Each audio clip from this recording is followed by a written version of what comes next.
begin our next panel, The Society of the Future, Citizens and Values in the Era of the Fourth Industrial Revolution. We have distinguished panelists, and let me introduce those who will be the keynote speakers during this second panel. And I'll start with Mr.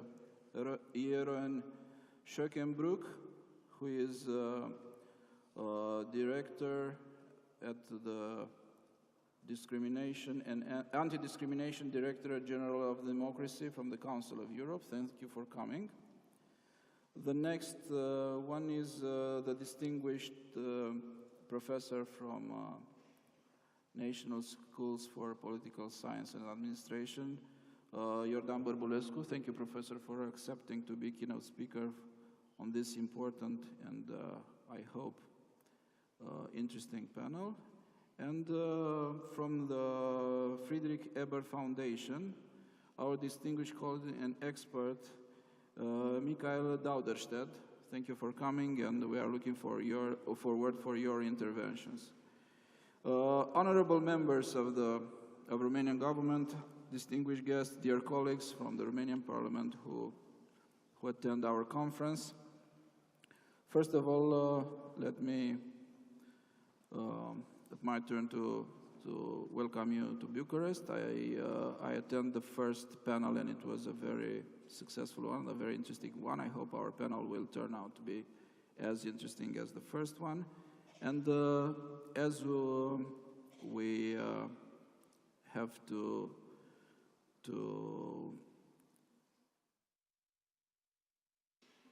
recover some minutes, as our first panel lasted longer than we expected, I'll try to be brief in my introduction, and I'll only underline a few ideas that stay at the basis of our panel.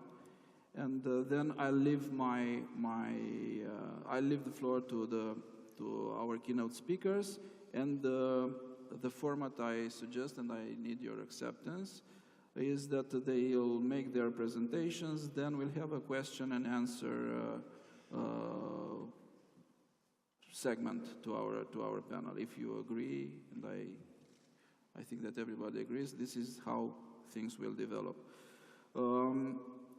The topic of our second session of the conference on the future of Europe is subordinated to the citizen and its values. The text of the statement that we are bringing to your attention in the context of our conference, the statement that will conclude the panels and the conference tomorrow, shows, among others, that no matter what particular dimensions or decisions we make, the future success of the European Union relies on the European citizens' support. Therefore, we need to strengthen trust in the European project by promoting policies that provide answers to their needs, reaching out to people and involving them more in shaping their European future. Soon, during the Romanian presidency of the EU Council on the 9th of May 2019, there will take place the summit in Sibiu that will conclude a cycle of reflections on the future of the European Union. After that, there will be elections for the European Parliament and the beginning of a new mandate for the European Commission. Dear colleague, undoubtedly the 9th term of the European Parliament will bring a new beginning, but even so, the reflections on our common future will continue. Starting from this statement, from these ideas, I try to express in as a synthetic way as possible. I would like to give the floor, and I want to thank you for the attention we'll pay to the next speaker, because speaking about the future of Europe is essential to consider what the citizens want from a Europe that protects their rights, which requires improvement of EU policies and strengthening the human rights dimension. In this context, we found it appropriate and useful to invite Mr. Jeroen Schöckenbroek to speak to us today as Director of Anti-Discrimination, Directorate General of Democracy, Council of Europe. You have the floor, distinguished keynote speaker, and you may use the microphone over there. Thank you. Honorable parliamentarians, ladies and gentlemen, I very much thank the Romanian Senate for having honored me with the invitation to address you today at this interparliamentary conference in the context of Romania's EU presidency. This session is about citizens and values, and I'm particularly pleased that you have, for this theme, invited a representative of the Council of Europe, the older sister or brother of the European Union, and the European organization specifically set up to promote and protect key European values and principles: human rights, democracy, and the rule of law. I take this as an encouragement for me to approach the theme not as an EU insider, but from the perspective of the Council of Europe's acquis and experience. Over the past 70 years, these values and principles have been given concrete expression and protection in the legal standards of the Council of Europe. First and foremost, the European Convention on Human Rights and the developing case law of the European Court of Human Rights, but also in its counterpart, the European Social Charter, as well as a series of specific Council of Europe conventions on issues such as prevention of torture, protection of national minorities, sexual exploitation and abuse of children, violence against women and domestic violence, trafficking in human beings, bioethics, data protection, and cybercrime. The unprecedented development of standards and institutions, think also of the Venice Commission, which was mentioned earlier this morning, or the Council of Europe Commissioner on Human Rights, the European Commission Against Racism and Intolerance. This development since the end of the Second World War has resulted in a strong framework to protect these core values at European level. Not only human rights per se, but also the rule of law and democracy. As the case law of the European Court of Human Rights makes clear, and as we see in practice, the three principles are fully interdependent. In past decades, this European system has proved by and large effective and able to address important challenges to these values, to help and guide and accompany member states in their struggle to cope with them in a manner that respects the principles. But we're also, where necessary, also drawing red lines through judgments of the Strasbourg Court or by new standards. A few examples, two of them. One, after the terrorist attacks on New York and Washington in September 2001, many people feared that human rights principles and human rights systems would fall victim to the so-called war on terrorism. Yes, there have been human rights violations, even very serious ones. But now, looking back, 19 years later, we can say that the war on terror has not endangered the human rights value system as such. This was certainly not a given at that time. In many cases, there were temptations by the executive to cut corners with human rights and rule of law principles. They were countered by vigilant warnings and responses by civil society, international organizations, national parliaments, the Parliamentary Assembly and the European Parliament, and decisions by national and European courts. At the same time, we helped member states by developing new standards for the prevention of terrorism by criminalizing certain preparatory acts. A second example is in the field of biotechnology. Challenges to values and ethical principles that result from scientific and technological progress in the field of biomedicine were met in the 1990s through a new European legal framework, the Council of Europe Bioethics Convention, including a protocol banning human cloning. As I said, these are just two examples of major developments that have given rise to specific human rights concerns and rule of law concerns, but we have been able to address them without dismantling our human rights system and our systems of values and standards. Now, in the light of these experiences, can we be relatively optimistic and believe that we, our societies, are by and large equipped to deal with the challenges of the future? Are our values safely and solidly protected? Are they strong enough to survive the fourth industrial revolution? The answer is no. We cannot take anything for granted, given the present political trends in Europe. One huge challenge, clearly, is artificial intelligence, which is already changing many aspects of our lives. With all the progress it can bring in many areas, such as healthcare, economic activity, efficiency of governmental action, there is growing concern at the implications of its broader use or potential abuse for individuals and for society as a whole.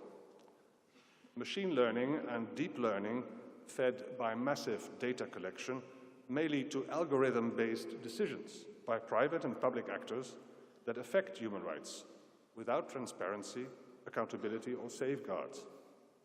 This concerns rights such as privacy, freedom of expression, but especially also the risk of discrimination. Machines are easily fed with human biases and then reproduce them at a very large scale.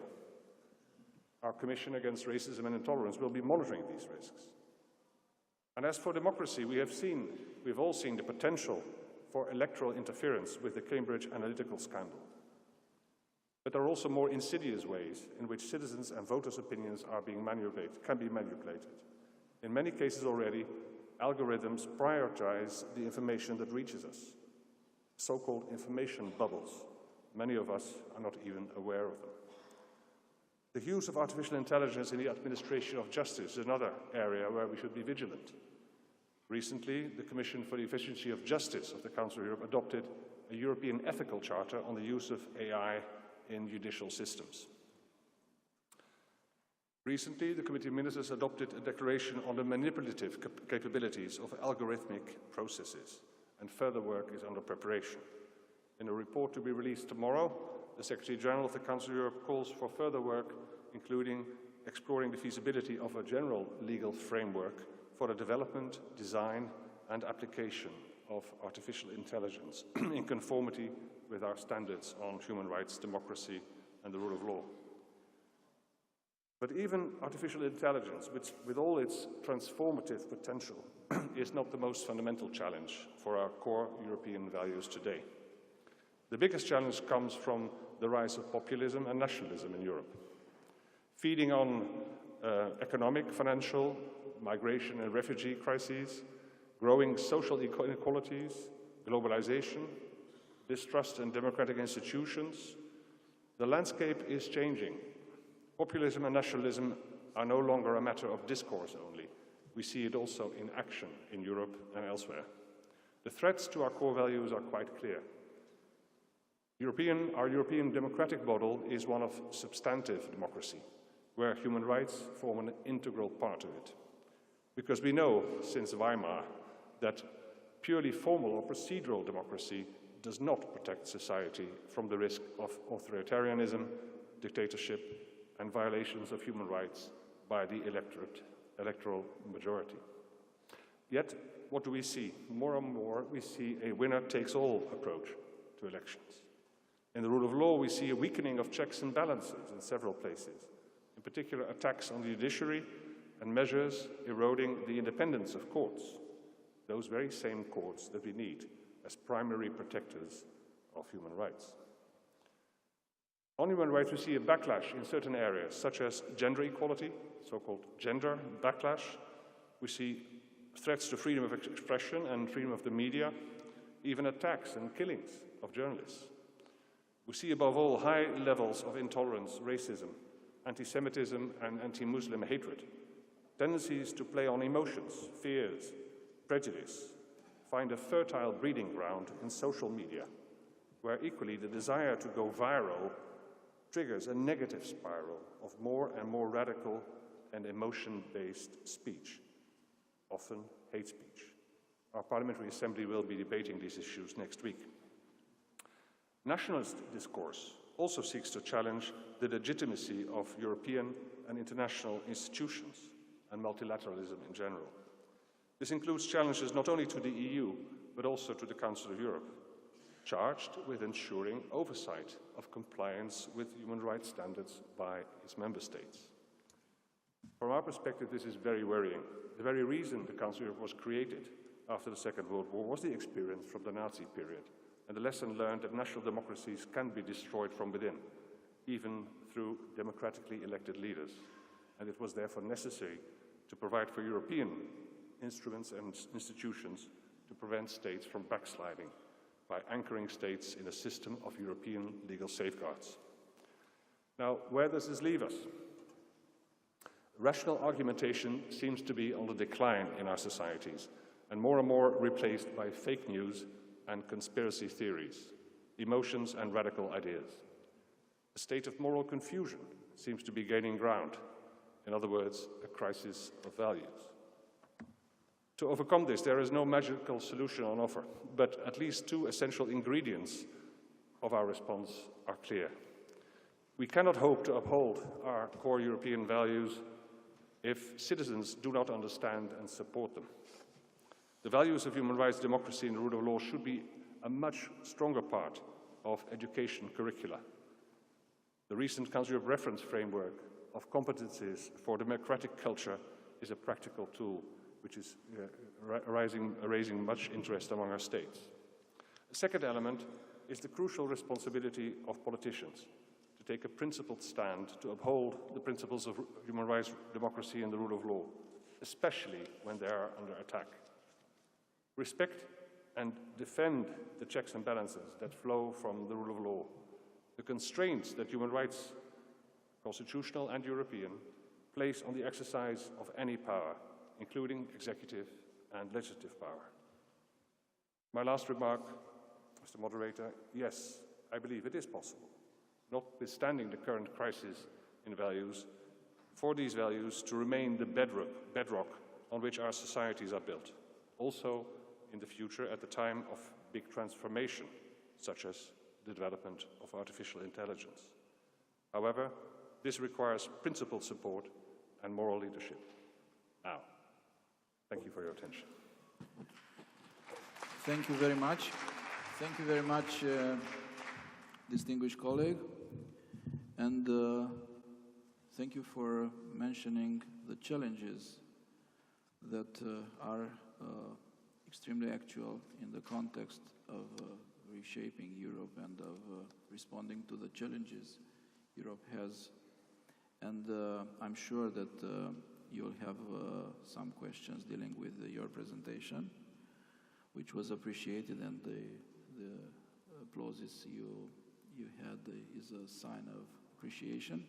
And we already have seven colleagues that want to address questions, but let me, as we decided, let me introduce our next keynote speaker, a friend of our committee, of the Committee for European Affairs, on European affairs that I chair, a person that I used to discuss with before some decisions, and a person who was appreciated and who is appreciated not only in Romania, where he introduced studying political studies for students, but also in Europe, where he was awarded the title of European Citizen of the Year. So I'll give the floor to distinguished Professor Iordan Bărbărulescu. You have the floor, distinguished colleague, please.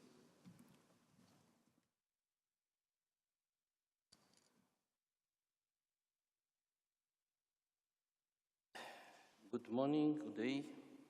I'm glad to be here with you in the Interparliamentary Conference, and thank you for this invitation. And please let me continue expressing myself in Romanian, one of the official language of European Union. So,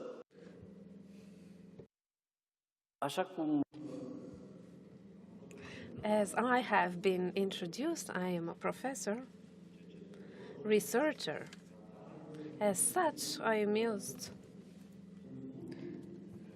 to ask questions to myself and to accept the idea that not always I have answers to these questions. That's why I will try to answer in my intervention to three fundamental questions that I find today regarding the European problem overall, regarding the moment Europe is crossing, but also from the perspective of our preoccupations in Romania. The first question I would like to answer to is what I understand by being a good European. Then I will try to see what is it with the European model, and finally to speak about a model and Europe. I cannot avoid talking about the European values. Before all, I would like to say that my intervention is not a left or right one, is not related to politics, politicians, with all my respect that I have for the Interparliamentary Conference that is held today, but has behind nothing more than my convictions built in almost 30 years of activity in the academic environment, in the central administration, in the Ministry of Foreign Affairs in Romania and abroad. I consider myself Europeanist, one of many Romanians, or some of them say that I am a Euro-optimist. I would characterize as a Euro realist because I have lived the last 30 years after the fall of the Berlin Wall as part of this movement. Of course, I am a Romanian Europeanist, and thus it's obvious that according to the unity in diversity that reunites us but makes us different, to have some opinions that maybe are not equal to the others, and it's good to be like that. So the first question, what do I understand by being a good European? Because today we are a lot talking about that. We have in treaties a simple principle of loyalty of the states with the objectives of the European Union. So I don't think nationalism, sovereignty, or other inventions can enter into the attempt to decrease the level of nationalism. And you, as Euro parliamentarians, agree this. A union will be stronger if its subjects will be stronger. They, the states, regions, citizens, institutions, over national institutions, and the weakness of the role can lead to the weakening of the union as general. So to be a good Spanish, French, Italian, and so on means this, because Europe will go well if each part goes well, and vice versa.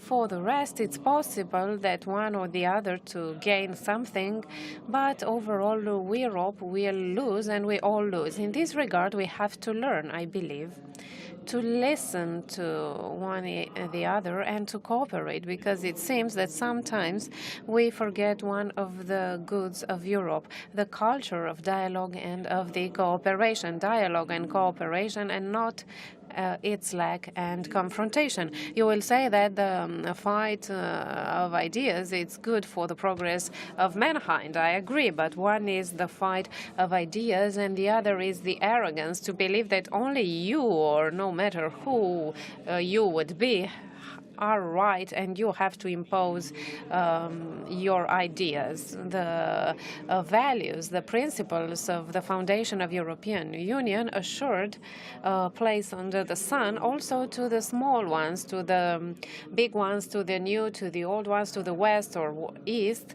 and this is how it shall be if we want to remain together.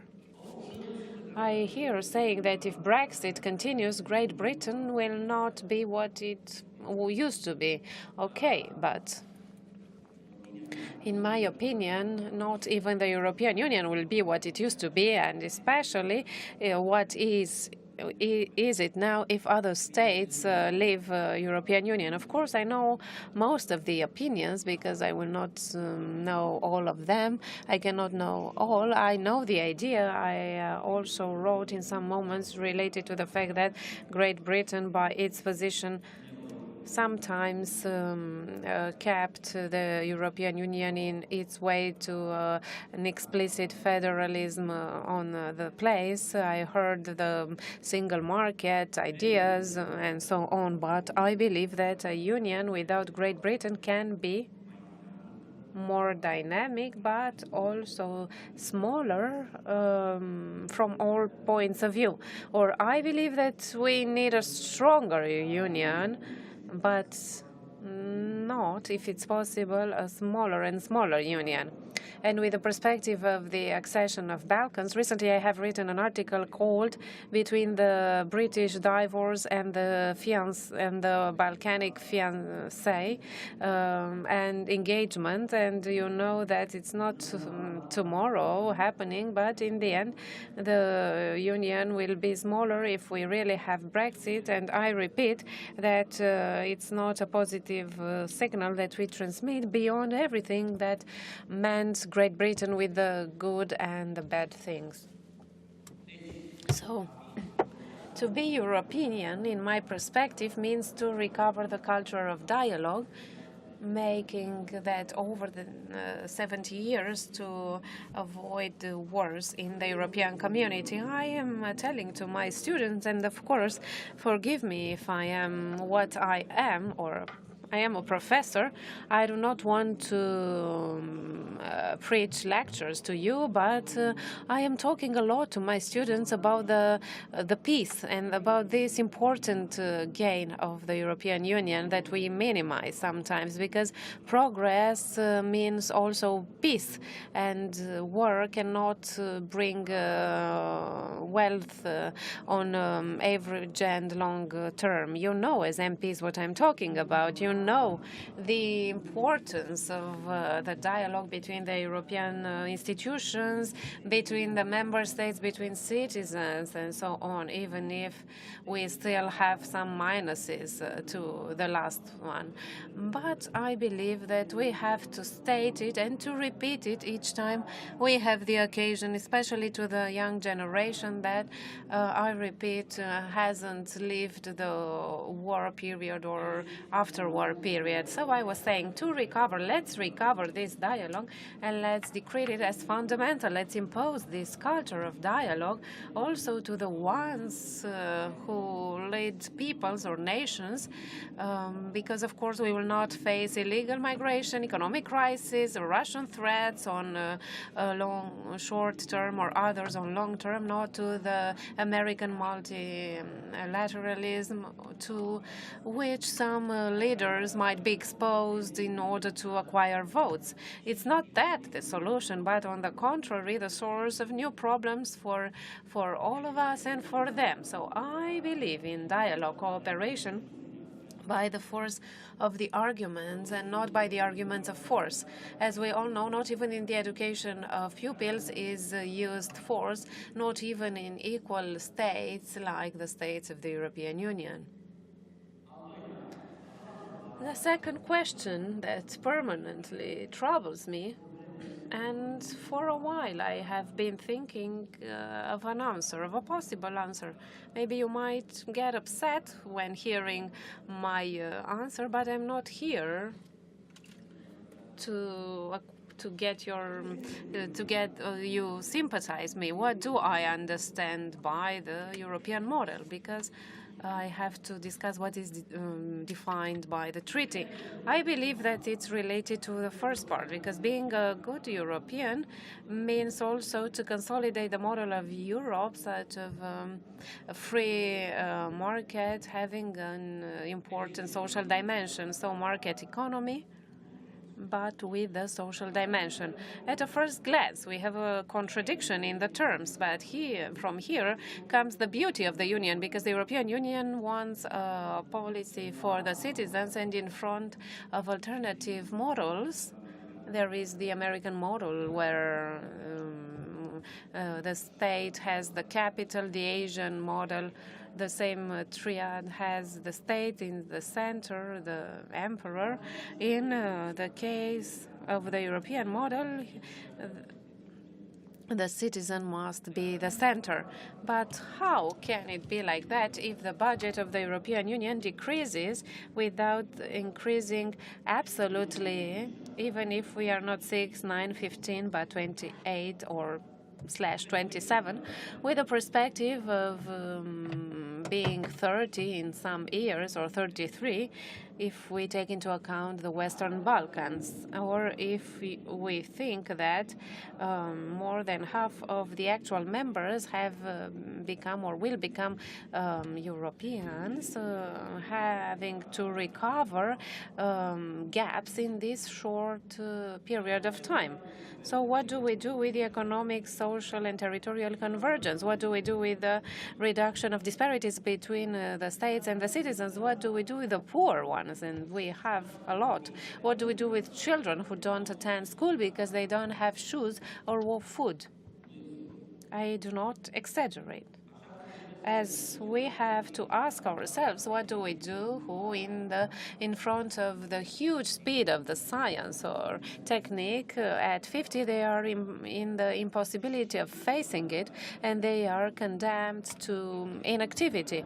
But mostly, what do we do with the significant growth of the real power of the national institutions related to the overnational ones? Because I believe that one of the big problems of Europe in the last 10, 15 years is this contradiction between the European model that has this social dimension and the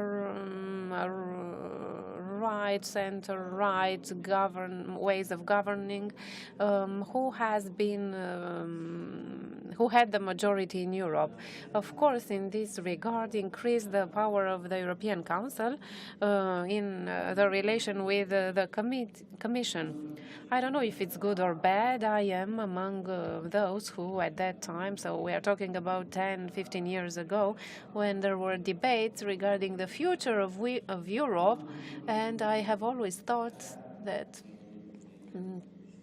creating a permanent presidency of the European Council, of course, gives coherence. We all know what am I talking about. But in the same time, it will strengthen the power of the states in the relation with the national and international institutions, the Parliament, and the European Commission. Here, there is a contradiction in practice, and we feel it. And you know better than anybody that you can feel it. European Parliament has powers that had never had. But there are sensitive topics that even the treaty had codified as such, because in the end the decision belongs to the state. And these sensitive topics that us Romanians face, we are frustrated, upset, like Schengen and Euro, of course. For Euro less, because here, our strategy is one that is not so useful to enter Eurozone if we are not well prepared. But regarding Schengen, there is a big frustration in Romania. And one of the proofs that I am right, and I believe I am right, is that, and thank you, a simple citizen, that the resolutions that the European Parliament gave here regarding the fulfillment of the criteria, the European Commission, I am telling to my students, stay calm, because anyway, there will be a council and the European Council shall decide. And I think here we face a problem between the philosophy of the Union and the reality, of course. Governments result from democratic elections. We respect the results, but this doesn't mean that we cannot, as theoretical model, to be aware of this contradiction. Because on one hand, we have a union with a liberal model, with a social component, and on the other hand, as I was saying, the right governance, presenting inefficiency, but sometimes losing the union. Of course, by treaty, we can change the philosophy of the union, but for the moment, we have what we have. Now,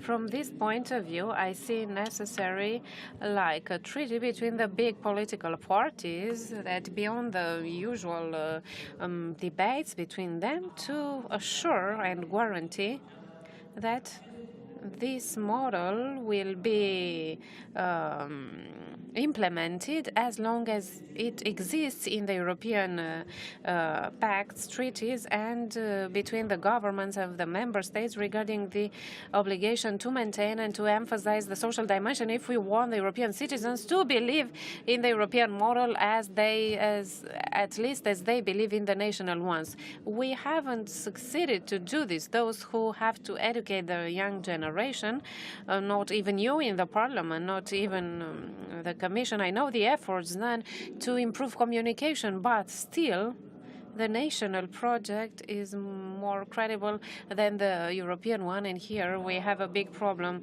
It's useless to talk about a Europe if we have less Europe. Real men work, grow up people who have to be educated and grown up. And in this regard, we need a Europe to support them, to feel it closer. Then why do they want such a Europe? And if Europe will not be like that, other people who don't care about Europe will come up. Please give me 2 more minutes. They would not care if it's not part of the European project. Of course, we don't have to award the lack of war, but we don't have to encourage transformation into a species of Homo sapiens, where the strong disappear, believing that the species will survive. You will say that the European Union will survive in one form or another. Yes, I agree with this statement, but we will speak about another European Union and not about that and another European model. Some things about the values. For me, they are part of the model and also part of the definition of being a good European. I will not read now the content of the Article 2 and 3 of the treaty. You all know them. With the part I assisted to in the first panel, it has been mentioned. But I will tell you what I believe once that I have read the values from 2 or 3. If we live from this order, European Union is not a European Union, but another international or regional organizations in charge of trade, sport, or anything else, but not the actual union. And this we have to understand, all of us, no matter if we criticize or are criticized. In my country, there is a saying that there's no smoke without fire. But this wants to show, to underline the idea that we have to listen to everybody to avoid labeling peoples on the ground of aberrations stated by others and after to convince them that they are wrong. On the other hand, I did not feel myself complexed of being Romanian, but on the other hand, I am glad to feel Romanian and European in the same time, and I assure you that many Romanians think like that. I have read a remark of a Romanian sociologist about the election slogans of our parties for the elections in May. And the interpretation was that they are all nationalist. I would say that each time we should try to understand the second meaning, third, fourth meaning, because I found that all this express the will of the Romanian nation to live in Europe, where the entire population identifies, and it's true that I live among these people and I know what they think. So we need European Union because one without the other cannot be strong, and I hope that sooner or later the good line will be imposed and the winning direction for both parties. Romania is criticized today for all above mentioned in the second and the third articles of the treaty, but the reality is somehow in the middle, and we should find this truth by dialogue. Otherwise, we will all lose, and we don't have to generalize and label Romania and Romanians, because thus we risk and we lose the trust of citizens in Europe to a Europe that we hope to support us. Sometimes we have some attempts and challenges, and we should go on this direction. Romania is not worse or better, even if in its short communitary evolution had better or worse evolutions assessments. And I don't want to give examples about the period from the fall of the Berlin Wall. This does not mean that I don't see what is happening in my country, but I truly believe that Romania wasn't, isn't, and will not be will be the same country bringing the contribution to the development of the European Union, because Romanians are and feel Europeans. They want to be Europeans. They are and will be on the part of Europe. Don't doubt what we feel, because we feel the same as you. I hope to have a stronger Europe on the continent and in the world for it and for the citizens. Romania needs Europe, and Europe needs Romania. And because we are before the European elections, I would like to wish you good luck. Foarte mult, domnule profesor. Thank you, Professor. I think, just as you said, that you are a Euro realist. I feel more optimistic after what you said. And I would like to thank you for your contribution. We need theoretical support whenever we approach the various European topics. And I'd like to congratulate you on the issuing of your volume on Eastern Europe. We have 10 participants who want to raise questions, and we will go beyond the time we have available with just 10 minutes more. There will be there for questions and answers, but before that,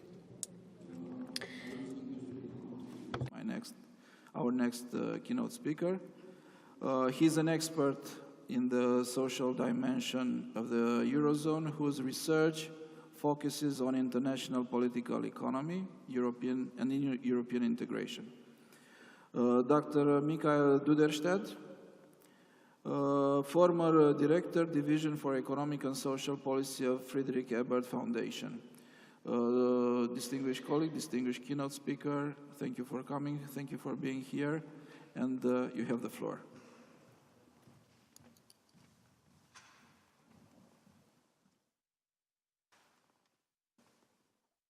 Thank you for the invitation, especially to Mrs. Crețu.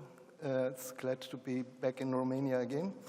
I'm an economist by training, and my contribution will be a little bit kind of bridge between this panel on society and the next on the economy.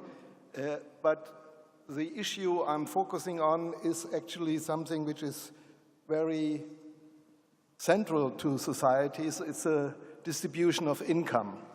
And I'm talking here about inequality, the state of inequality, the development of inequality, and what could be done to reduce inequality in Europe.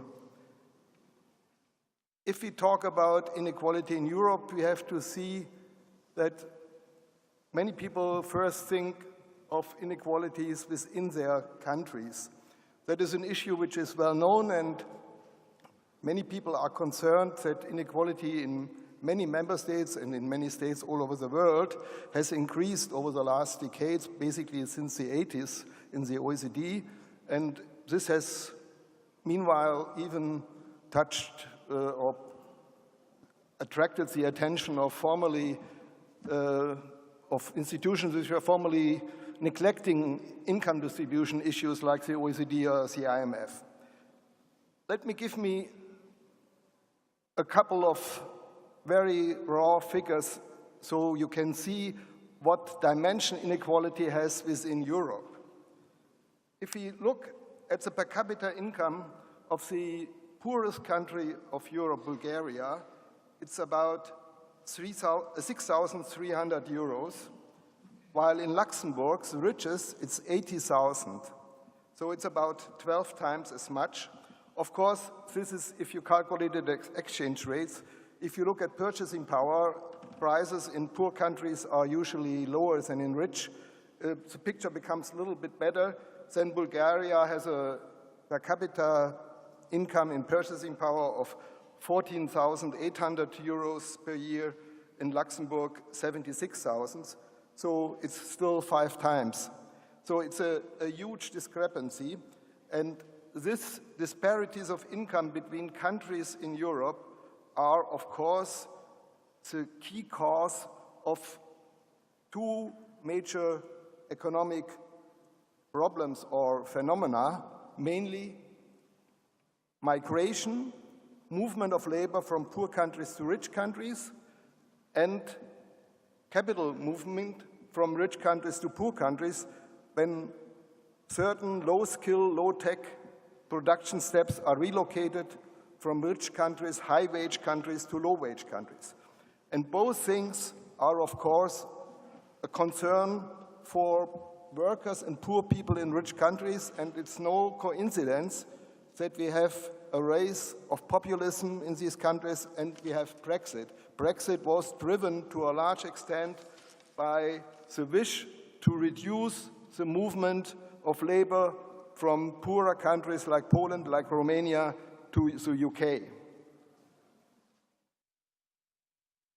If we go into Europe as a whole, we have to combine the inequalities which are within countries and the inequalities are between countries.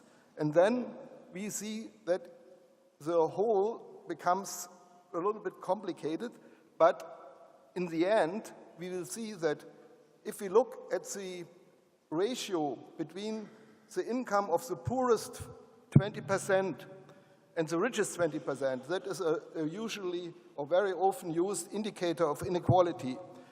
It is within a country, for instance, in Germany, it's about 5. The richest 20% in Germany have 5 times the income of the poorest. In Europe as a whole, if you look how much the poorest 100 million people in Europe and the richest 100 million people in Europe, what is their relation? It's, if you look at purchasing power, it's a little bit a nicer picture, it's 6. If you look at exchange rates, it's 9. So Europe as a whole is more unequal than the United States because these regional disparities are much bigger than, for instance, in the United States. Okay, that is the actual picture. How do things develop? Well, actually, development over the last decades is not so bad. Growth in the poorer countries of the EU has been much stronger, much faster than in the rich old center. If you look at the time between the year 2000 and 2017, the center has grown by 53%. The eastern periphery, meaning the Baltics through Central Europe, Poland, Slovakia, and so on, down to Bulgaria and Romania, has grown by 184%. 3 times, more than 3 times as fast. The more sad picture is if you look at the southern periphery of Europe, especially Greece, Portugal, and Spain. This periphery has grown slower than the rich center. And why did this happen? Of course, this was not the case for the time between 2000 and 2008. At this time, the southern periphery has also grown more rapidly than the center, almost double the speed. But when the financial crisis hit, it was especially in Southern Europe where the EU reacted to the crisis, especially the panic regarding sovereign debt, with its famous austerity policies. And these policies have led to even to a decline of GDP, of incomes, in countries like Greece, Portugal, and Spain by about 10% between 2008 and 2013. So if we look at the situation, we have a kind of mixed picture. Europe is basically a machine for convergence, as we can see in Eastern Europe. But it can be an instrument for decline if we look at the southern periphery. We have also to see that the fact that poorer countries grow faster than richer countries does not in itself reduce the absolute difference of incomes. This is might sound a little bit strange, but imagine simply if you have a poor country which has an income of 10,000 euros per year, and the rich has 50,000, and each grows, the rich grows by 2% and the poor by 5%, then after a year, you have one country which has 10,500 with 5% more, and the rich is 51,000, 2% more, but the difference has grown by 500 euros. And this process will continue for decades. Actually, given this example, if you have a growth rate of the poor countries 5%, rich countries 2%, and an initial difference 5 times, it takes more than 50 years to achieve equality. So the challenge of inequality, of income disparities within Europe is a long-term challenge, and we have to face it with structural measures to really to get to cohesion in the long run. In the last years, we have seen a stagnation in this regard. Until 2009, inequality in Europe has been declining, relative inequality. But after that, now we have a stagnation and we don't have progress, to a large extent because of the counterproductive policies adopted by the EU, especially by the old thinking of supply-side models of focusing on exports, on competitiveness, on wage restraint. All the economies of Europe, almost all the economies of Europe are wage-led economies, meaning that increases in wages lead to more growth. It's not that we can rely on the demand of China and the United States forever. We have to focus on what we ourselves need, that we produce what we consume. The focus, what especially Germany, one has to say, has tried to insist and force other countries to adopt that they should constrain their wages, they should balance their budgets, and then everything would be all right. This has led to catastrophe and social disaster in Southern Europe. And we have to go out of this. We have to refocus on demand-led growth, on better wages, a minimum wage in Europe, not what our colleague from the left said. I think 20% of the minimum cost. I think if we have 60% of the average wage, that would be a good idea. We have to introduce things like common unemployment insurance, and we have to have a more progressive fiscal and monetary policy. With regard to monetary policy, one has to say that in the Eurozone, the ECB has done a relatively good job in the last years. This is expansionary monetary policy. but still, in structural terms, the ECB is focusing, has a priority by statute on price stability and not on growth and employment like the American Fed, for instance. I think this is one of the aspects where you can see that the traditional economic policy philosophy of the EU is lopsided, biased towards price stability, towards supply side, neglecting the demand side. So what we have in particular to do is to reintroduce a more expansionary fiscal policy in Europe. We have to introduce a European treasury which can get its own taxes, which can offer bonds to the capital markets, which are backed by the European Central Bank, and which are invested in infrastructure, in education, particularly in the periphery. Only with a much more expansionary and dynamic and progressive economic policy, we will reduce the inequality in Europe and fight against the rise of Brexit, of populism, and political backwardness. Thank you. Mulțumesc. Thank you very much.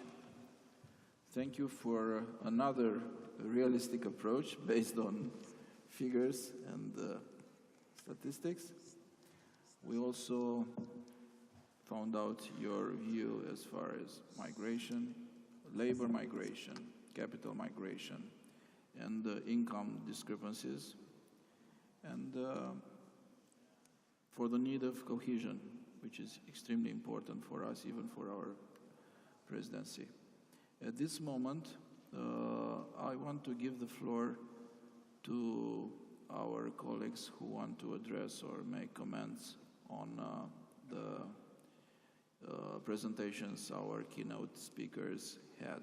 So we'll start with Renske Leijten from Netherlands, and the next one is André Gattelin from France. Please. Thank you very much for the floor.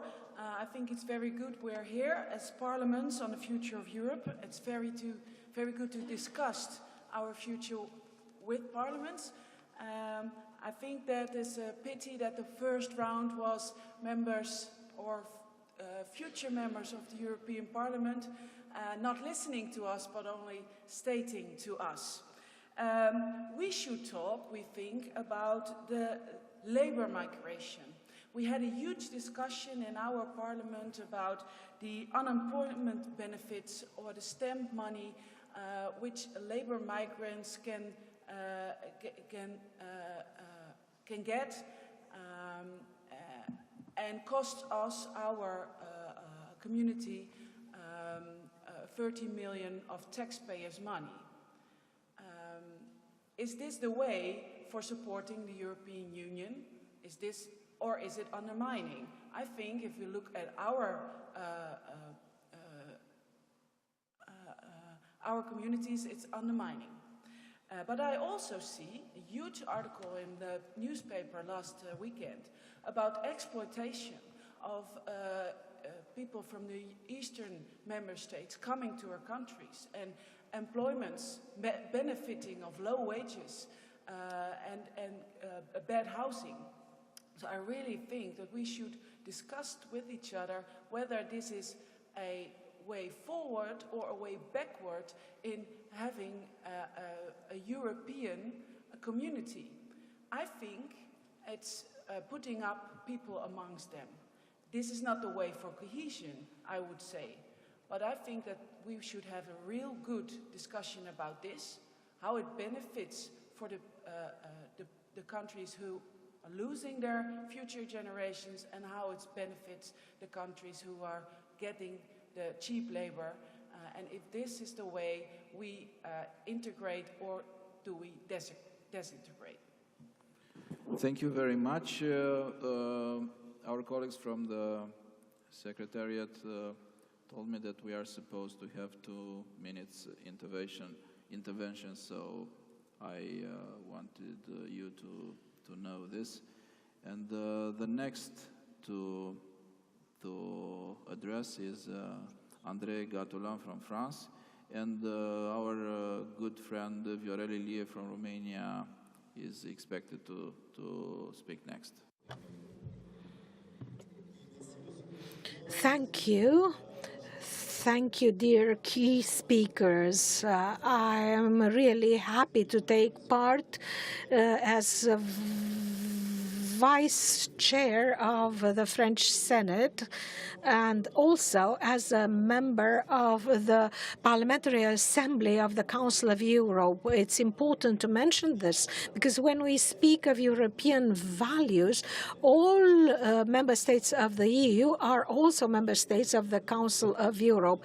Besides Article 2 and 3 on the organization of the EU, everything is included in the functioning of the Council of Europe. I would like to underline how important the speech of Mr. Joran Schöckenbrock was, because we have issues of inequality and migration.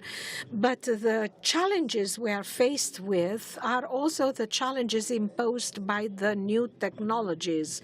Europe lags behind. I remember 10 years ago, as we spoke of the numerical in 5 up to 10% in our economy. Now, however, the numerical, the computers affect 80 up to 90% of our economies. And now we speak of the artificial intelligence. I think the strategy which is being prepared by the EU for AI, the first chapter refers to the ethical rules so that AI respects our values. So we have to be very, very careful. And in the Parliamentary Assembly of the Council of Europe, in the legal committee and the human rights respect with the president, a lady from Iceland, we have a subcommittee in charge of monitoring the AI and the human rights. This is important for us and for all of us for the future. Let's not look back towards the past, but let's analyze countries like France or Romania, which is a very advanced country in terms of the use of the numerical, the use of computers. Minister Viorel Ilie. Mulțumesc, doamnelor și domnilor. Thank you, ladies and gentlemen. I was fascinated when watching the trilogy Back into the Future to see in the 90s a film on flying saucers, intelligent glasses. And in Romania, we were then living the transition from black and white to TV to color TV, although we don't have flying machines. But I saw drones capable of transporting human beings. Even if flying boards do not yet exist, many of the science fiction movies became a reality. Smartphones exist now. Companies compete for intelligent glasses. And technology develops so fast that what we dreamt 20 years ago is now a reality. IA is the future, and if we don't understand this, we risk missing the chance of development. About 65% of the jobs of the future will be different compared to the jobs currently. Moreover, until 2030, over 800 million jobs will vanish because of automation and the introduction of computers. And this is worrying because we have to answer the challenges.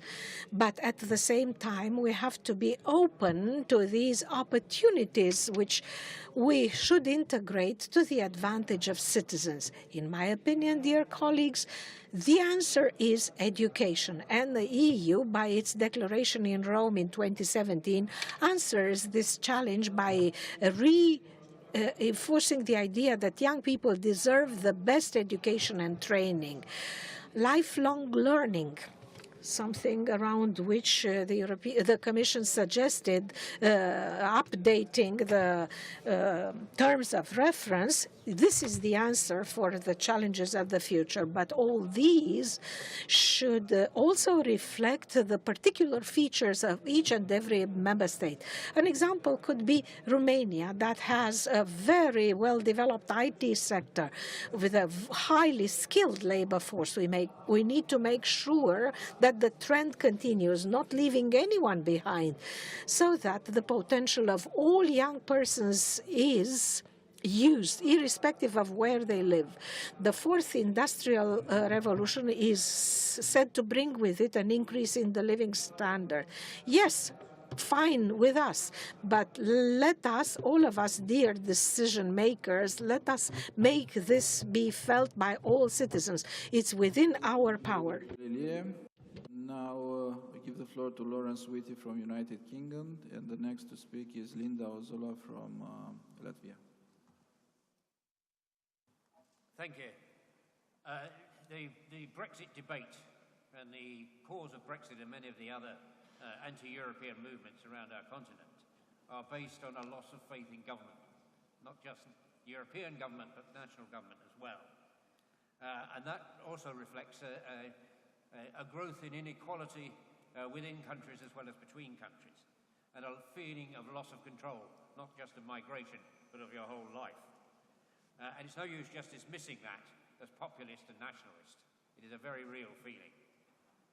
But I want to concentrate a little bit more on something Mr. Schottenbroeck said, because this whole feeling is aggravated by aspects of the digital revolution, which we have not yet come to terms with. Digitalization presents us with lots of opportunities, but it also destroys jobs. But my particular point is that it aggravates the tensions within society, or has been allowed to. The internet was promised to be democratizing and empowering.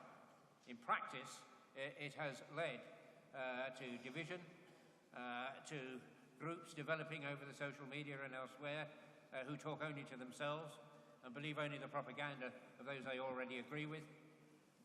And it has led to increased inequality and increased division. The traditional ways of dealing with mega corporations who control that data, our data, have not worked. Competition policy, intellectual property, let alone issues like anti-discrimination and privacy legislation. We have not managed to control or direct in a socially useful way the mega corporations who now have disrupted some of our elections and have also presented greater democratic challenges to all of us. Is there anything we can do, whether at European or national level, to ensure that that process does not continue? Thank you. Thank you very much. And now I give the floor to Linda Ozola. So, dear colleagues, let me share also my reflections as we talk about the society of the future in the context of the European Union. Well, but I think that we cannot build on the future of a stronger Europe if we disregard the past. We do have to keep it in mind. Thus, let me emphasize the heritage of one of the founding fathers of the European Union, Robert Schuman, who said, "Build relationship first and only then common institutions." So this is at the core of a genuine solidarity between the nations. Thus, let me also thank the Romanian presidency for organizing this event and letting us building this relationship among our countries. In the first panel, we heard a lot about the importance of listening to and hearing of our people in order to increase the trust in the European Union. I'd like to link this first panel to the second one and say that the populist movements in Europe and around the world serve as an indicator that our politics has failed on this point to a certain extent at least. People indicate both politically and in action, as one of the speakers said, that they are not sure their national and European identity is safeguarded. Well, I'm of the opinion that we cannot solve this with more federalism in Europe, imposing it from above. I would say that we should rather need to be able to keep the pace of our people we represent. And let's not marginalize the role and significance of national identities and cultures in this context. Here I'd like to share just one example. The number of border wars in the world has increased 10 times since after the Second World War. And I'm so happy that Europe is not the place where it has happened. Just the opposite, because wars stand in the way of building relationship and true solidarity.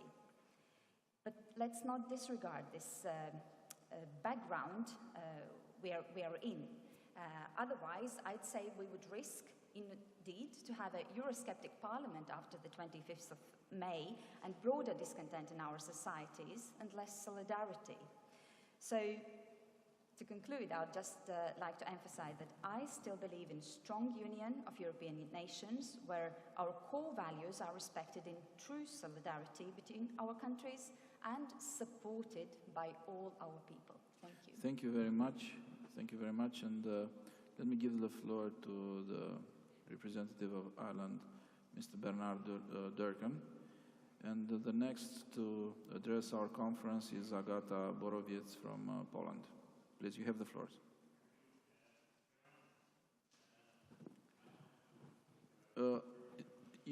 I think you have to press the... There is a problem, a technical problem, if somebody from our... Okay. Okay, now everything is all right. Okay, thank you. Accept my apologies and please go on, distinguished colleague. A common slogan has always been bringing Europe closer to the people. I think it should be changed to bringing the people closer to Europe, and in particular the representatives of the parliaments of the member states. So as in order to give a better understanding of each public representative throughout the European Union, an idea of what goes on in other member states and what their problems are. Ireland is a very classic example in recent times from the economic crash. And incidentally, everybody lost. The rich and the poor and those in between. They lost their homes, they lost their way of life, and they had to emigrate, and they dramatically dropped out of society and the contribution that they were previously able to make. And in contrast to that was the uniformity with which the European Union came to support Ireland in the course of the recent Brexit discussions. I think that was the test of the European Union. I think it was a useful test and a very important test, and I think that that needs to continue. I don't accept, nor have I ever accepted, and I want to apologise to all economists, as I've had to do before, that when the crunch came, the economic crash came, I didn't blame anybody except ourselves as a member of Parliament. I didn't blame society or anything else. I didn't blame even the European Central Bank, because we had representatives on the board of that central bank ourselves. So I think the lesson that we learned was we had to try to climb back from the hole in which we'd fallen, to do the best we could, which we did with the help and support of our European colleagues, and I believe that's the message for Europe today as we go forward. Thank you very much. Thank you very, very much. And now I give the floor to Agata Borowiec from Poland. And the next to speak is Gabriela Crețu from Romania. Thank you. Dear colleagues from the national parliaments and from the European Parliament, digitalization is currently a key challenge for European industry. We are convinced that certain measures should be taken by the European Union in order to face the social challenges of contemporary digitalized world and at the same time to help European entrepreneurs to compete successfully on international market dominated by Chinese and American companies.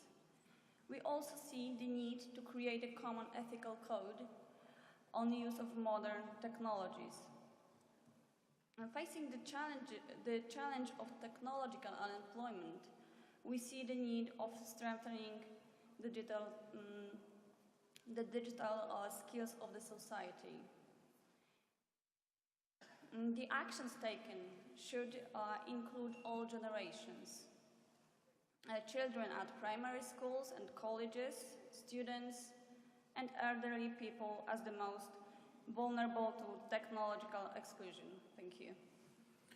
Thank you very much. And let me give the floor to Mrs. Gabriela Crețu. Gabi, please. Thank you very much. I would speak in Romanian this time. I just want to emphasize an idea that I have stated since the beginning of the conference. Our intention was to detach a bit, to have a glance on long term with a quite wider opening, maybe to integrate the actual problems and to avoid to treat them one by one. But I have said something else, that the future has already happened yesterday, and this is obvious. Even it has been emphasized here by the colleague Viorel Ilie, the Minister for the Relation with the Parliament, who intervened before. The duration of time is measured by the number of events happening per hour. We have so many events that it's obvious to miss some of them. The idea was to try to see how we can integrate reality about we are all talking. There is an inequality increasing inside our societies, and also the most developed and the developing ones within the Union and between the member states. Thank you, Michael, for Dauderstart for showing in figures this trend. We have also a good survey in Romania showing that for the actual growth rhythm that it's exceeding 5%. In 27 years or such, we might reach the European average level. Or meanwhile, other things are happening. The jobs are replaced with robots and automatic lines.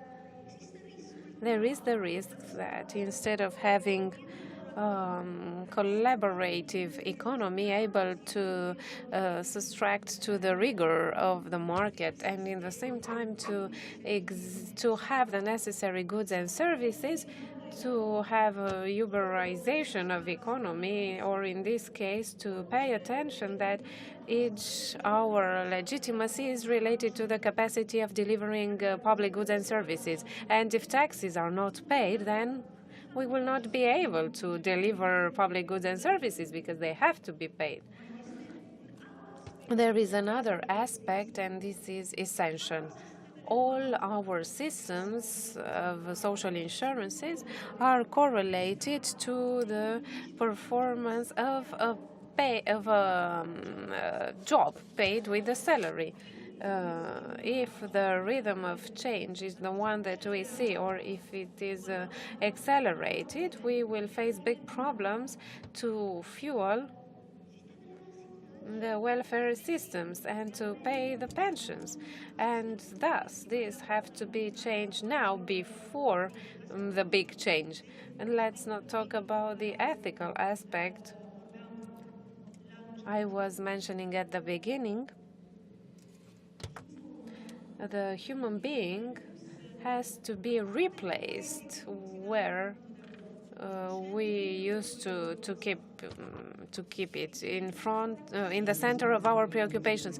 Let's concentrate to get closer to the time. We use the double time.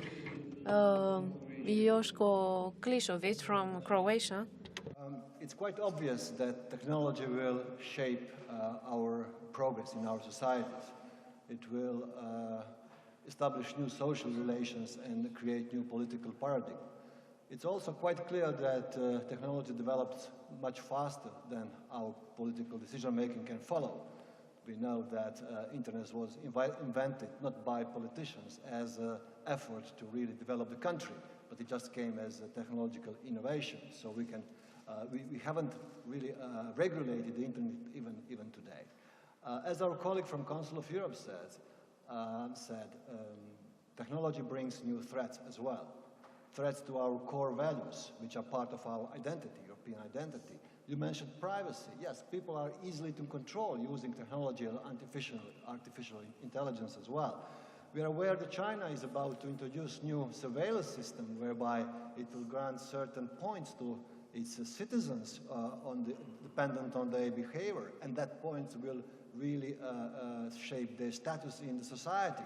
I hope Europe will not follow that example. But at the same time, technology brings really new opportunities. One of the opportunities is that we are probably about to have more participative democracy as opposed to representative democracy. But then I would like to remind you what Aristotle once said, and that is that democracy has one inherited flaw. People are so easily manipulated by demagogues or populists, and today maybe by corporations.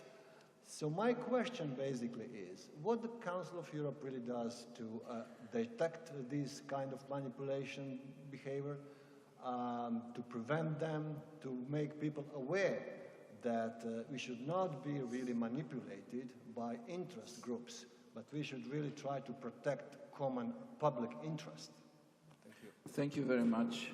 And to Nicolae Voiculescu, and then the final colleague that will address our conference, Klaus-Peter Wilsch from Deutschland. And then with your acceptance, I'll give, as we haven't had so many questions, I'll give 1 minute for every keynote speaker in order to conclude our conference. Thank you. Nicolae Voiculescu from Romania. Thank you very much. I'm Nicolae Voiculescu. I'm a professor, deputy rector at the University Titu Maiorescu in Bucharest, Romania, and former International Labour Organization representative in Romania. I would like to draw to your attention only some short comments, and I'll speak in my mother tongue, Romanian. It is obvious, just as the previous speakers said, that an important social value that will have to be monitored within the EU is the social dimension. In fact, there are lots of aspects that were already highlighted by the previous speakers. What I would like to add is that, of course, the EU in its future structures will have to take into account the social values as they exist in the agenda of the United Nations. And there are also platforms on the globalization of fair trade and fair labor conditions. On the other hand, it is necessary for the policies that will be adopted to take into account the social aspects. And there is one aspect, the social rights. We have high expectations for the social rights. There are lots of issues to be solved in the future. I'm thinking of what has already been mentioned, the dramatic transformation of the labor relationships and the production relations because of the progresses of science and technology.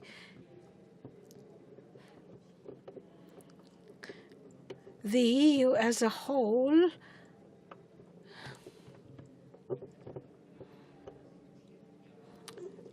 should also have a dialogue with the NGOs. A few years ago in the EU, we didn't manage to pass a draft regulation on labor relations. Thank you. Peter Wilsch from Deutschland. Thank you, Mr. President, for the opportunity. The keynote of Mr. Dauderstedt brought me to intervene because I think this was not the complete German position that he described. It was more the old socialist recipes, which don't think that it's good to go for a debt-driven growth, but we should work on reducing debts, government debts still. We don't think that insurance for the jobless, unemployment insurance on European scale makes any sense as long as the aggregates you have to influence that. Let's talk about labor market regulation and all that are in the national hands. If you're making thoughts there, you cannot put the bad results of those thoughts to a solidarity exchange or a solidarity balancing. Everyone has to take his responsibility there on his own. Another point that you brought up was talking about the European Treasury. Besides the problem this rises in the balance between the Eurogroup members and the non-members of the Eurogroup, we don't have a lack of liquidity in Europe. We have a lot of liquidity in Europe. The ECB is printing money like hell, and we have a lot of programs where only the possibility to really make it work, to bring it to investment has been strengthened, but there is no lack of money. I don't believe in those old recipes. Even those who are going forward to it know there is no free lunch. Someone will have to pay for it, and that is the problem we had in the last years. We have to have subsidiarity. That means also responsibility. If you have the national decision on your budget, you are responsible for your budget, and we must stop this bailing out and all this stuff we have in the Eurozone. Thank you very much, and thank you, dear colleagues, for your contributions to our conference. And now, for 1 minute, I give the floor to Dr. Michael Dauderstadt.